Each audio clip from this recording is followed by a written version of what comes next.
Assalamualaikum warahmatullahi wabarakatuh. Good morning, my student. How are you today? I hope you are in good condition today. And I would like to share the material.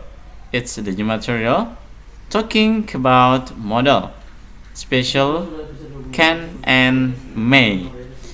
Jadi di materi kali ini kita akan mau ngobrol atau membicarakan tentang can dan may. Mungkin kalau anak mutiara sudah paham mengenai perbedaan can dan may ini karena ada di modul, ada di kurikulumnya, maka saya akan sampaikan mengenai can dan may ini. Nanti di akhir kalian bisa membuat kalimat di kolom komentar, tentunya di report juga, atau kalian bisa mengirim ke nomor WA yang pernah saya share di kompetensi komputer, yaitu di 0838 7672 5111. Nah, di yang pertama yang kita bahas adalah can. Can ini bisa diartikan dapat, bisa, tapi bisa juga bermakna lain yaitu kaleng, tergantung penggunaannya. Karena di sini adalah yang kita bahas model, maka bisa dikatakan bahwa can ini adalah bisa. Nah, tetapi ada other function, ada fungsi lain juga dari can ini. Yang pertama, showing ability, yaitu memperlihatkan kemampuan, kebisaan, maksudnya menunjukkan kemampuan.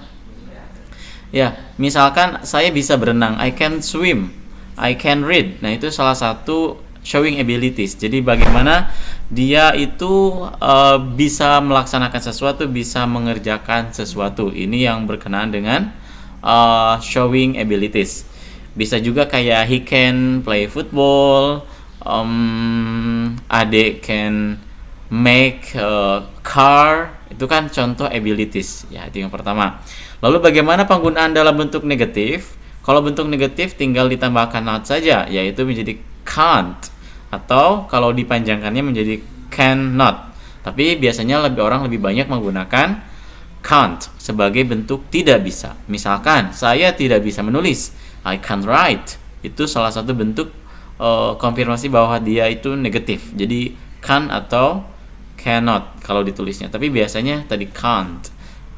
Kalau pembacaannya itu variatif tergantung aksen yang kita pilih.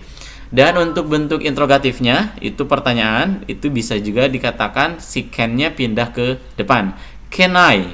Can you? Itu salah satu bentuk. Contoh, can I borrow? Bisakah saya pinjam?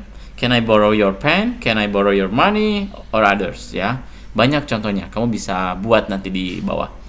Dan fungsi yang kedua adalah giving option, memberikan pilihan.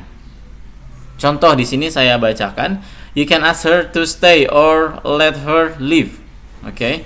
Every student can bring their own food or buy it. Ini biasanya kalau untuk giving option, tentu kalau option itu gak ada satu, pasti ada dua. Nah, untuk pembanding duanya ini ditambahkanlah or. You can buy food in this canteen or in that canteen. Itu salah satu pilihan. But the function is giving option. Itu salah satu yang menjadi poin utama mengenai giving option ya. Mengenai how to make pilihan tadi. Dan yang ketiga ada asking for permission ya. Jadi fungsi yang ketiga adalah meminta izin. Bisakah saya, kayak tadi, ini bentuknya berarti bentuk dari interrogatif atau pertanyaan. Can I bring the motorcycle?